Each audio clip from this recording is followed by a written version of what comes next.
I want to do a talk on coachability and recognizing flaws, because I think as a leader you have to recognize that you can be wrong. And recently I was listening to some old talks and interviews on Jobs, Steve Jobs, and he's a great mentor.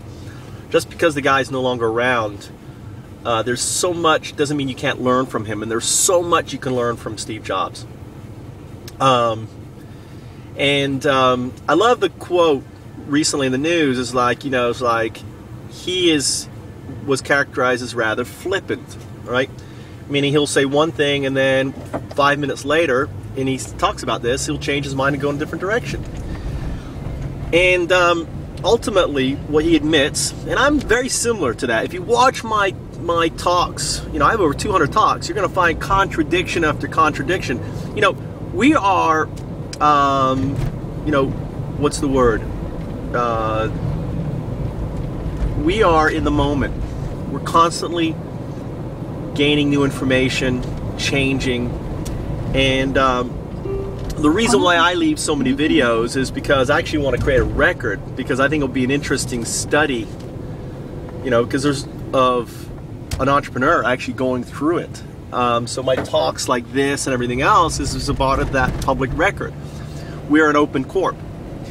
So you're going to find the evolution of the idea of the found up has been documented from its conception, right? In 2010. And there's valuable information there. So, but what I've learned from my advisors and mentors and everything else is that ultimately I have a chip on my shoulder,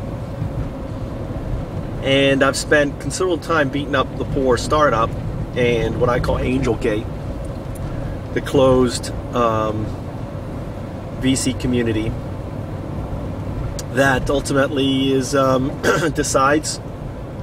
plays God on which startups succeed or not. And so being coachable is very important. And the way I'm always looking for good material. And recently there's 2 videos, and I can't think of their names, I'll link them, right, when I go back and annotate this video. And if I forget to annotate them, email me at info@foundups.com and say, where's your annotation on these videos? But I can summarize them. The first one talks about the cadence of a great speech by a woman, and I can't think of her name, but she talks about basically it's about the reality and the opportunity. Reality and opportunity, reality and opportunity, reality and opportunity, and then bliss. So Martin Luther King and JFK and all these individuals basically followed this format, and she created this little zigzag. Now I would actually make it where it's going upstairs. I would change it and make it stairs, meaning you're building. And she talked about the other forms of theater and everything else, expression, and really interesting talk. Let's see if I can find it. And the other talk is basically about what differentiates leaders from other people. Very similar talks from 2 different directions. And he talks about the golden circle, which is why what I'm doing is important. Why the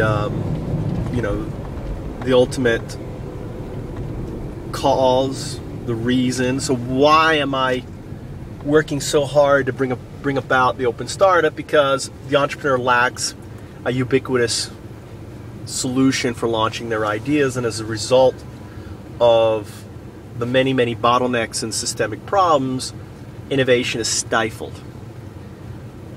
So, the whole purpose of me wanting to bring about this new paradigm is because I know, just as Steve Jobs knew that he could make the PC accessible to others, to all, right? That was all really what he wanted. I mean, people don't realize, but Steve Jobs never wanted to start a company. He tried to create a partnership with, you know, as we all do as entrepreneurs, you know, partnership with companies, and they just said no. The two companies were Hewlett-Packard and Atari. I think he was working for Atari, and the other guy, Wozniak, was working for Hewlett-Packard. So, you know, they had no other option.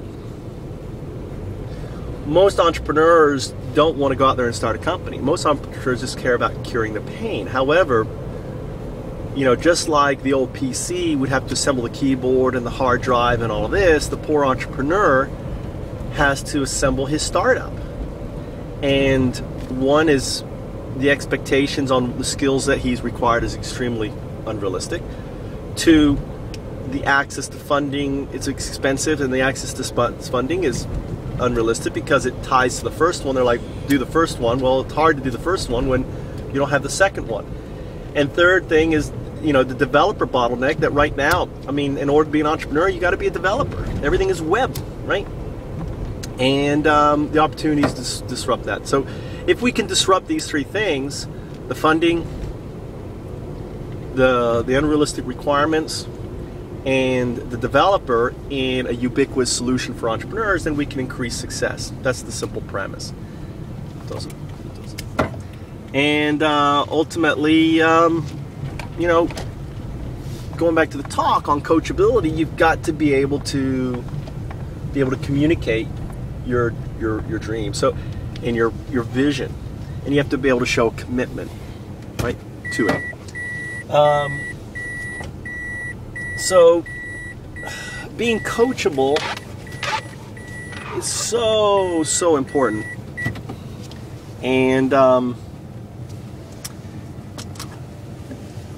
it's being able to look in the mirror or look at your videos. You know, I do video. Another reason for doing videos is the whole idea of being able to listen to what I have to say and hear myself speak in order I can improve on it.